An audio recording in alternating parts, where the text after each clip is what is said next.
My name is Emma. I am 28 years old, and I live in a quiet neighborhood in Chicago called Lincoln Park. It is a calm, beautiful place filled with tall trees, small shops, and friendly faces. From the outside, my life looks good. I have a husband, a comfortable apartment, and a stable job at a bookstore. Many people would say I am lucky, but inside I am not happy.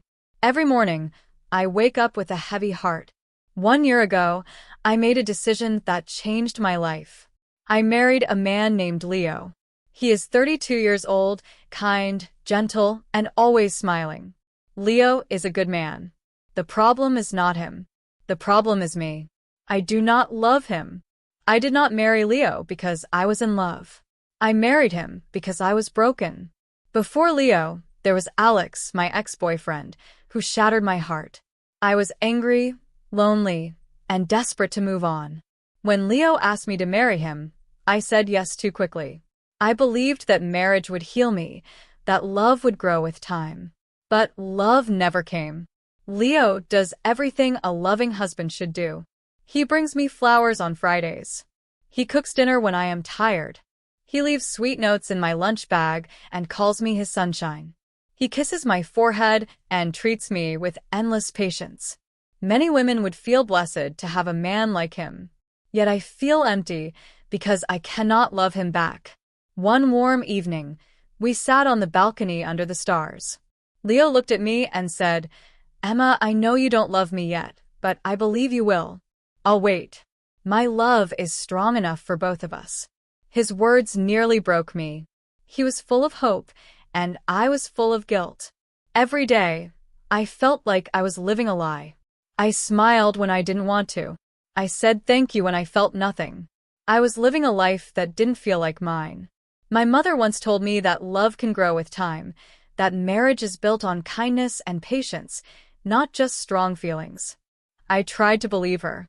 I tried to be patient, but with each passing day, I felt more like a stranger in my own life. Leo kept trying. Candlelight dinners, soft music, walks in the park where he had proposed to me. Each moment was filled with his love and my silence. I didn't want to hurt him, so I stayed quiet. And that silence slowly hurt us both. One night, unable to sleep, I stared at the ceiling and asked myself if I would ever feel truly happy again. The next morning, my best friend Nina called. She heard the sadness in my voice, and for the first time, I told someone the truth. I told her I felt trapped, that my heart felt nothing for my husband. She suggested space, but I knew it wasn't about time. It was about truth. When I tried to talk to Leo, he stopped me. He begged me not to give up, his eyes filled with hope. I felt exhausted carrying a truth I was too afraid to say. Then one day, Leo asked me something that terrified me. He asked if I wanted to have a baby, believing it would bring us closer. I froze. The thought of having a child with someone I didn't love scared me deeply. I told him I wasn't ready. He didn't argue. He never did. And that kindness made my guilt even heavier. I began writing in my journal. I wrote that I felt like I was drowning in a marriage with a good man I could not be a good wife to. I packed a bag one night, ready to leave, but I couldn't do it. I cried quietly on the floor while Leo slept peacefully. Every morning, he still made coffee and spoke with hope. And every morning, my heart broke again. Days passed. I kept pretending. I kept smiling. Until one day, I realized I could not live like this forever. After weeks of fear and writing letters to myself, I finally told Leo the truth. I told him I cared about him, but I had never loved him. That I married him while I was broken and hoped love would come later. He was quiet. Then he said softly that he had always known. He loved me, but he could not be the only one trying. Even in that moment, he was kind. We separated quietly. No shouting.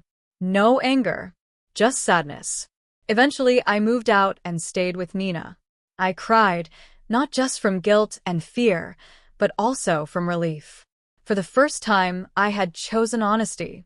Slowly, I began to rebuild my life. I walked by the lake. I joined a writing class.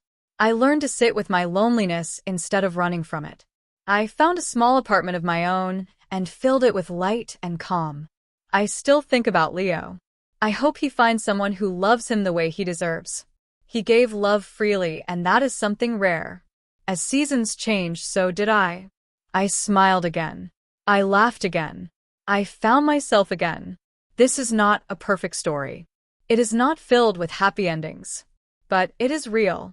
And sometimes, being real is the bravest thing we can do. If you are listening and feel the same way I once did, know this. You are not alone. It is okay to make mistakes.